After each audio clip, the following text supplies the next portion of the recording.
What's up, YouTube? This is Glucopump. My name is Khalil. I'm an exercise physiologist, personal trainer, and I've helped people lower their A1C over time. So in this video, we're going to be discussing what I would do if I had type 2 diabetes. First, we need to know what type 2 diabetes is. Type 2 diabetes is a condition to where the body has a hard time processing sugar. So for example, let's say you eat a sandwich. In that sandwich, there's sugar in that sandwich, right? So you eat the sandwich and it's really, really good, and your blood sugar rises. The sugar that's within the bread, the meat, the mayonnaise, all that stuff, it causes your blood sugar, the sugar that's within your blood, to go up. And since that sugar within your blood, is up, the body has to respond, because the body does not like having a lot of sugar inside of the blood, because what it's going to do is going to cause the nervous system to mess up, cause the kidneys to mess up. A whole manner of things are going to go wrong if you have too much sugar inside your bloodstream. So your body has a system for that. The system is called insulin. Insulin is your blood sugar suppressant. Ultimately, this is going to be what balances the sugar within your blood, so that way whenever you eat, it doesn't stay tired for too long and your body can be normal. But in those who have diabetes, this system, when it comes to the eating and the breaking down the blood sugar, the system is actually corrupted in those who have diabetes. So type 1 diabetes, this is when the body, it doesn't make insulin, or it doesn't make enough insulin for the body to respond to. And then in type 2 diabetes, the body makes insulin, but the insulin is being resisted by the cells. So you see the body, it opens up the cells. This insulin opens up the cells, so the sugar goes from the blood into the cells. But in type 2 diabetes, that doesn't happen. The doors remain shut. And this is very, very bad. So if I had type 2 diabetes, the ones where the body's resisting insulin, first thing would be to monitor how much sugar I'm eating. If I don't know how much sugar I'm eating, then I'm not sure how high my sugar is going to spike. You know, the blood sugar spike is going to be different for everybody, but generally, the more sugary foods you have, the more sugars within the food, the higher the blood sugar will spike. So if that's what's happening, then I have to be careful what foods I'm eating. I'm not going to be eating sugary foods. No, the foods I'm going to be eating are going to be high fibrous foods and highly low calorie foods, like the fruits, vegetables, meats, things of that nature. Now, fruits, you may be saying, fruits are high in sugar. Yes, but they are also high in fiber. Fiber is 100% needed if you have diabetes, because it takes away the extra, it helps your body move out the extra junk within your body. So it's very, very important to have fiber. That's the first thing. So yes, making sure I'm monitoring how much food I eat and what kind of foods give me a high blood sugar compared to what foods do not give me high blood sugar. Once I know this, I know what I can eat, and I can have fun with what I eat. It doesn't have to feel like an extreme diet, because I'm eating what's within my parameters of my diet. That's the first thing. The next thing I would do is to make sure that after monitoring everything I'm eating, I want to go and have a gym, or not even a gym membership, just a workout program or system in place. The reason why this is important is because diabetes is one of those diseases, and let me be very specific here.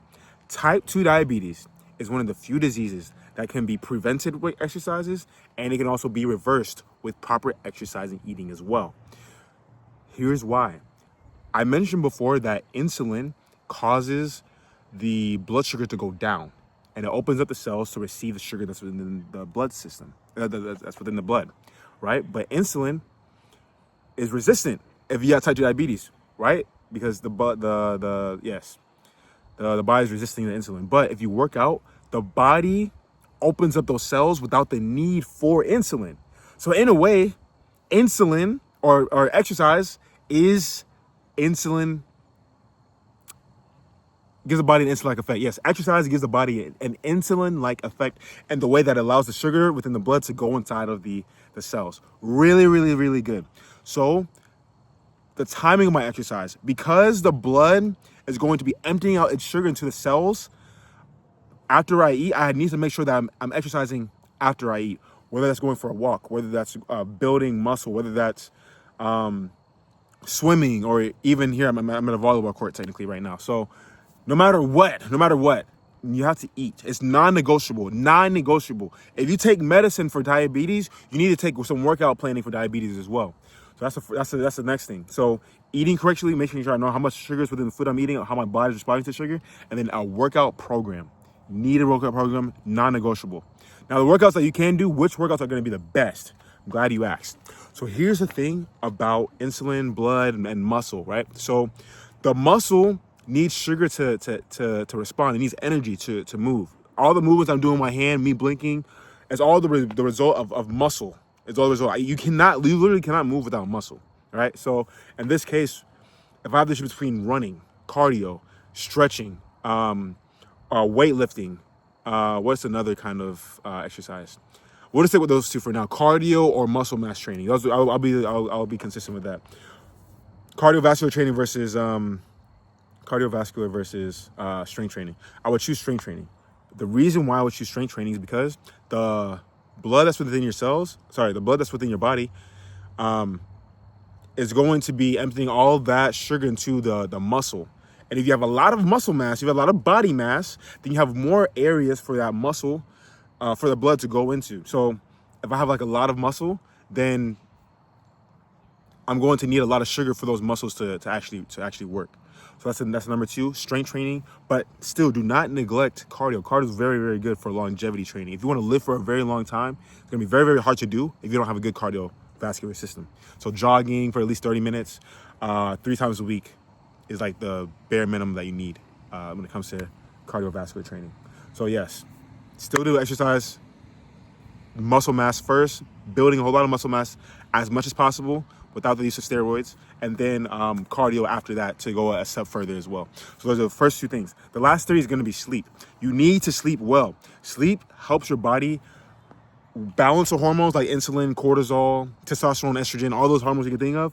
With the proper sleeping plan, the body is able to produce these hormones well, along with lowering your cortisol. Cortisol is a stress hormone. If you have a lot of cortisol, then the liver specifically is going to release a lot of sugar into your blood system. And if you don't have really good muscles, you don't want your liver releasing all that sugar into your blood, because now you have high blood sugar, and now diabetes is even harder to control as well.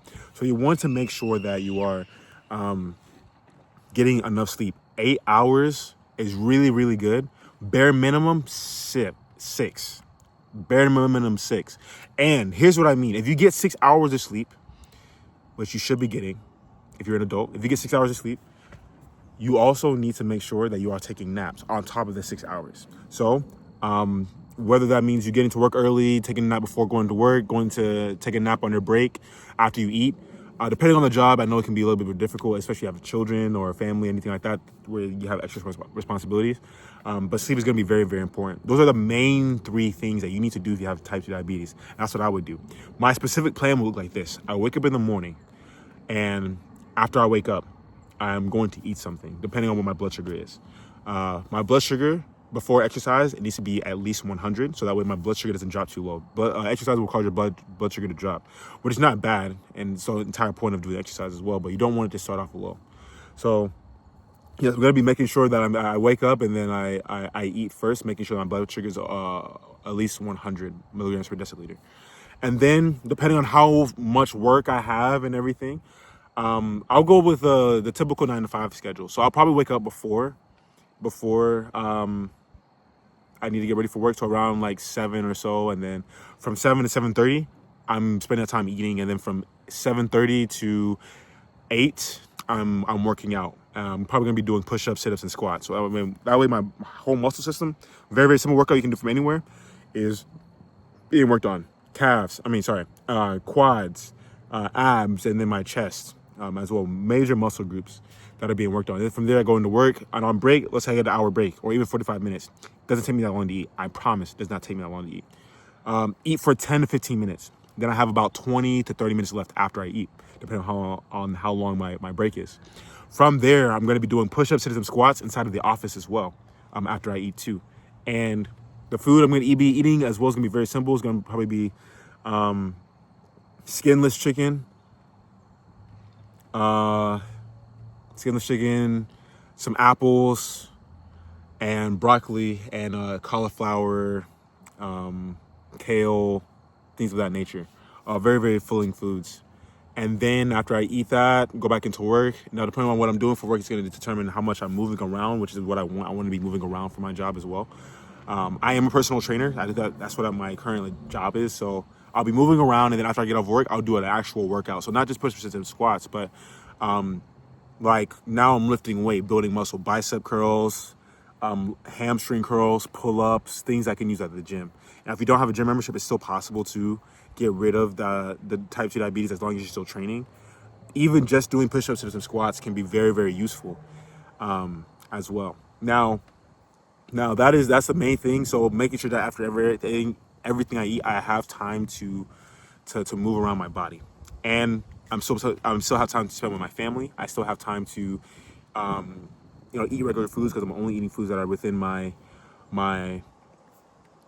category as someone that has type 2 diabetes. So it's not like an extreme diet I have to go on, and fruits are very, very sweet and nutritious. So yes, that's what I would do. And if you have type 2 diabetes, or you're pre-diabetic, or even if you have gestational diabetes, comment the word reverse, and I will reach out to you so that way we can talk about a plan that we can follow in order to reverse type 2 diabetes. This has been Glucopump. It's been very, very nice seeing you, and I'm very grateful that you stayed to the end of this video. This is like my second YouTube video, and yes, it was nice having you guys here, and look forward to seeing you guys soon. Take care.